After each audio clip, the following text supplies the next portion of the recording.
সাভার ট্র্যাজেডিতে অঙ্গহানির শিকার শ্রমিকদের উন্নত প্রযুক্তির কৃত্রিম অঙ্গ প্রতিস্থাপনের দাবি জানিয়েছেন হতভাগ্য শ্রমিকদের স্বজন ও আন্তর্জাতিক শ্রমিক সংগঠনের প্রতিনিধিরা। তারা বলছেন, হতভাগ্য এসব শ্রমিকদের দীর্ঘমেয়াদে মেকানিক্যাল প্রযুক্তির অঙ্গ দেয়া না হলে তারা চিরতরে পঙ্গু হয়ে যেতে পারেন। যুক্তরাজ্যের প্রযুক্তিতে তৈরি এসব কৃত্রিম অঙ্গ প্রতিস্থাপনে সাধারণত 2 থেকে 2.5 লাখ টাকা খরচ হয়। রিপোর্ট করছেন রাহাত মিনহাজ, ক্যামেরায় ছিলেন খলিলুর রহমান জুয়েল। প্রাণে বাঁচলেও হতভাগ্য এসব শ্রমিকের অনেকেই অঙ্গ প্রত্যঙ্গ হারিয়েছেন। কেউ হারিয়েছেন হাত, কেউ পা, কেউ বা চোখ।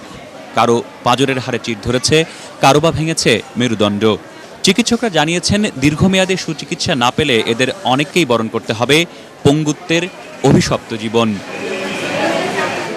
ভয়াবহ এই দুর্ঘটনায় বাংলাদেশের পোশাক শ্রমিকদের কর্মপরিবেশ নিয়ে বিভিন্ন মহলে সমালোচনার ঝড় বইছে। তবে আন্তর্জাতিক শ্রমিক সংগঠনের প্রতিনিধিরা বলছেন, সবার আগে অগ্রাধিকার ভিত্তিতে শ্রমিকদের পাশে দাঁড়াতে হবে। যারা অঙ্গ হারিয়েছেন তাদের জন্য নিশ্চিত করতে হবে কার্যকর পুনর্বাসন।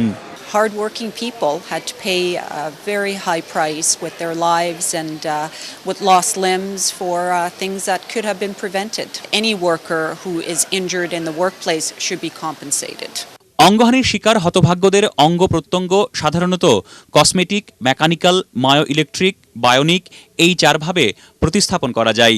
এগুলোর মধ্যে মেকানিক্যাল পদ্ধতি সারা বিশ্বে বহুল প্রচলিত, বিকল্প অঙ্গ হিসেবেও বেশ কার্যকর। যুক্তরাজ্যের প্রযুক্তিতে তৈরি এসব অঙ্গের প্রত্যেকটির জন্য খরচ হয় 2 থেকে 2.5 লাখ টাকা। কসমেটিকটা হচ্ছে দেখার জন্য সুন্দর, কিন্তু কোনো ফাংশন আসবে না। আর আরেকটা হচ্ছিল মেকানিক্যাল, যেটা ফাংশন করবে ত্রিযোজক, মানে 3টা আঙ্গুল ফাংশন করবে, যে কোনো কিছু ধরা, নেওয়া, খাওয়া এগুলো সে করতে পারবে। মেকানিক্যাল ফাংশনাল হাতগুলো লাগাইতে গেলে ওইগুলো অনেক কস্টলি, নিয়ার অ্যাবাউট 2 লাখের মতো, 2 লাখের মতো চলে আসে। পঙ্গু হাসপাতালে বিকল্প অঙ্গ প্রতিস্থাপনের অবকাঠামো থাকলেও তা এখনও কৃত্রিম অঙ্গ প্রতিস্থাপনের সক্ষমতা অর্জন করতে পারেনি। তবে সিআরপি, ব্র্যাক ও এন্ডোলাইট বাংলাদেশ নামের একটি প্রতিষ্ঠান সহ বেশ কিছু প্রতিষ্ঠান অঙ্গ প্রতিস্থাপনের কাজ করে আসছে। রাহাত মিনহাজ, এটিএন বাংলা, ঢাকা। সাভারে রানা